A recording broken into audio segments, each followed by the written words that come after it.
이스라엘이 블레셋과의 전쟁에서 아주 크게 패합니다.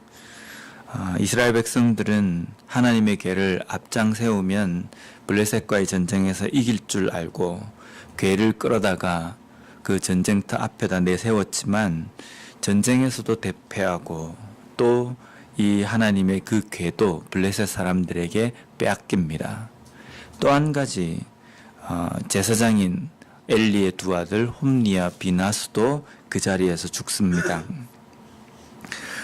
이 모든 것들이 하나님께서 엘리에게 예언하신 내용이고 또 이 모든 이유가 하나님의 말씀에 어두워져 있는 이스라엘 백성들 또 영적인 지도자 그들의 문제 때문에 하나님께서 이 징계를 이스라엘 가운데 내리시는 겁니다.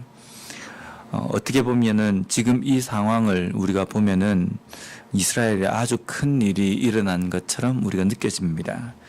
그런데 이 일에 대해서 한마디로 딱 요약해서 지금 이스라엘 백성들의 영적 상태는 이렇다라고 말씀해 주는 구절이 15절 말씀입니다.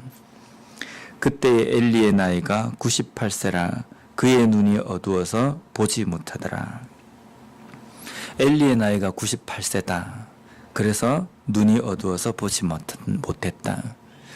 지금 말씀이 오늘 이 말씀의 이 15절 말씀은 엘리의 신체적인 어떤 나이에 대해서 이야기를 하고 있습니다. 엘리가 신체적인 나이가 이렇게 늙었기 때문에 엘리가 참 힘든 삶을 살아가고 있다. 그걸 우리에게 과연 말씀해 주시려고 이 부분을 기록을 했겠습니까? 3장에도 보면 여호와의 말씀이 희귀하여 이상이 흔히 보이지 않았다. 이스라엘의 영적인 상태가 신앙의 상태가 희귀하여서 이상이 보이지 않는 그러한 시대다라고 이야기하시면서도 이때 함께 이어서 엘리의 눈이 어두웠다라는 표현이 있습니다. 지금 엘리가 나이가 98세였기 때문에 눈이 어두웠다라는 이 말씀은 엘리의 신체적인 나이가 늙은 나이다라는 것을 말씀해 주시는 것이 아니라 이스라엘의 영적인 그 부분을 담당하는 영적 리더의 상태가 이런 상태이기 때문에 이스라엘의 영적인 상태는 눈이 어두워서 보지 못하는 그러한 상태다라는 것을 우리에게 말씀해 주시는 겁니다.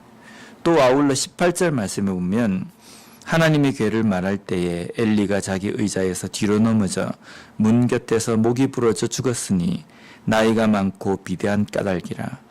그가 이스라엘의 사사가 된 지 40년이었더라.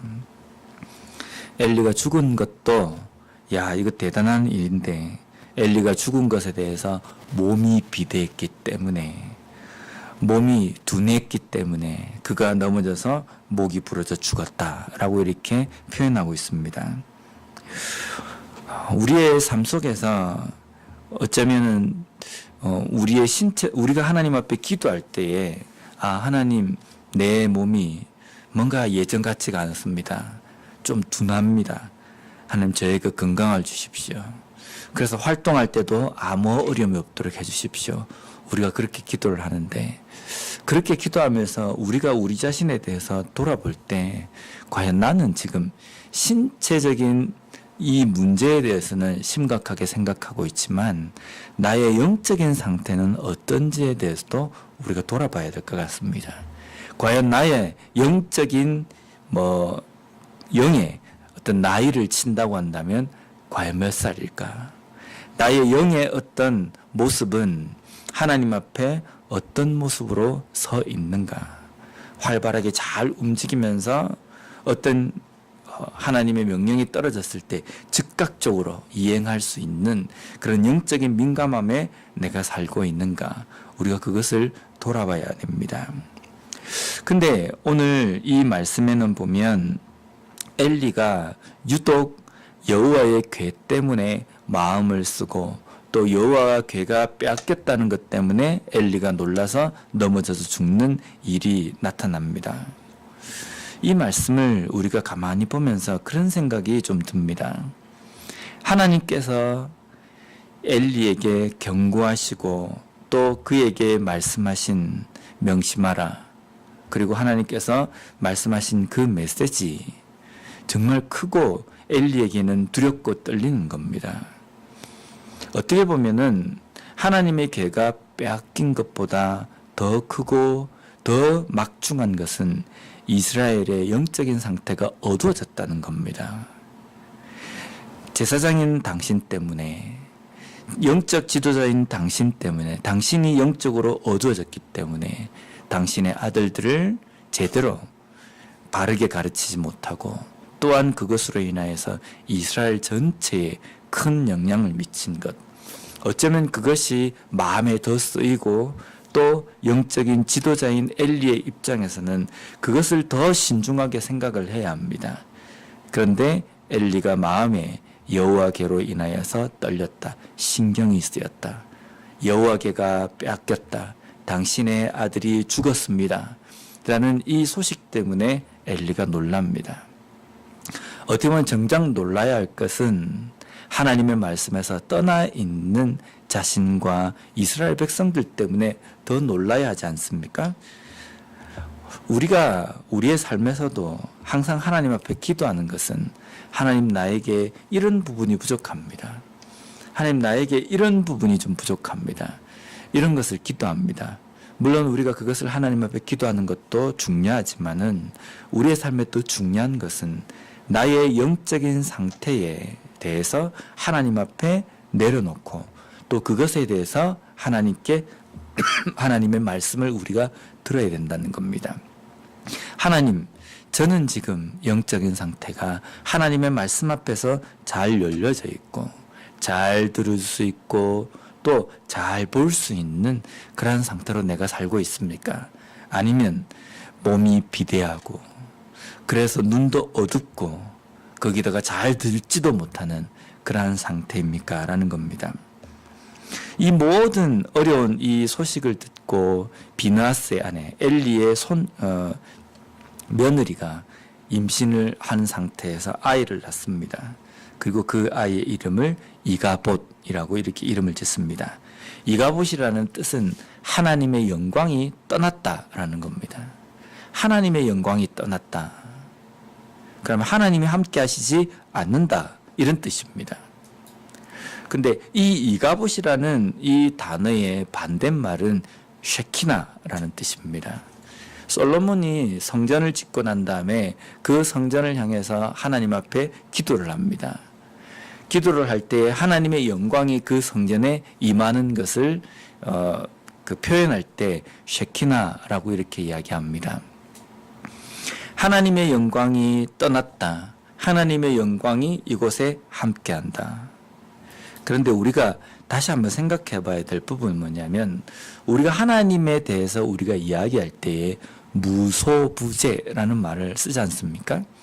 하나님은 계시지 않는 곳이 없다라는 뜻입니다.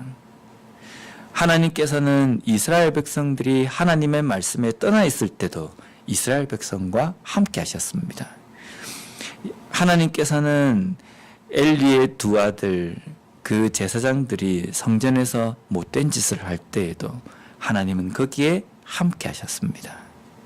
그런데 하나님의 영광이 떠났다라는 것은 하나님이 함께 계시지만 하나님께서 함께 계심을 인간인 그 사람들이, 이스라엘 백성들이 온전히 깨닫지 못하고 그들의 마음은 하나님의 말씀, 하나님의 임재에서 떠나 있다는 겁니다. 하나님은 분명히 우리와 함께 하시는데 우리가 함께 하시는 그 하나님의 그 임재하심에서 떠나 있는 상태, 이것이 이가봇입니다. 내가 교회에 나와 있고 내가 예배를 드리고 내가 기도를 한다라고 이야기하지만 하나님이 어디든지 계시는 그곳에 우리가 함께 있지만 어쩌면 우리의 마음이 하나님 함께 하시는 하나님에게 집중하지 않고 다른 곳에 마음을 두고 다른 곳에 우리가 마음을 빼앗겨 있다고 한다면 어쩌면 우리의 그 상태가 하나님의 영광에서 떠나 있는 상태다라고 이야기할 수 있다는 겁니다. 몸뚱아리가 여기 있다고 해서, 몸뚱아리가 법궤와 함께 있다고 해서, 몸뚱아리가 성막에 있다고 해서 그것이 하나님의 영광이 함께하는 것이 아니라 우리의 마음이 하나님께 집중되어 있고 함께 하시는 그 하나님의 임재에 우리의 마음을 전체를 드리는 것, 그 상태가 될 때에 우리는 하나님의 영광이 나와 함께 하신다, 셰키나, 이렇게 이야기할 수 있다는 겁니다. 그냥 교회만 다니는 종교인이 아니라 우리의 마음을 온전히 하나님께 드림으로 인하여서 진정한 그리스도인으로서 이 땅의 삶을 살아가는 우리와 우리 교회가 되었으면 좋겠습니다. 기도하겠습니다.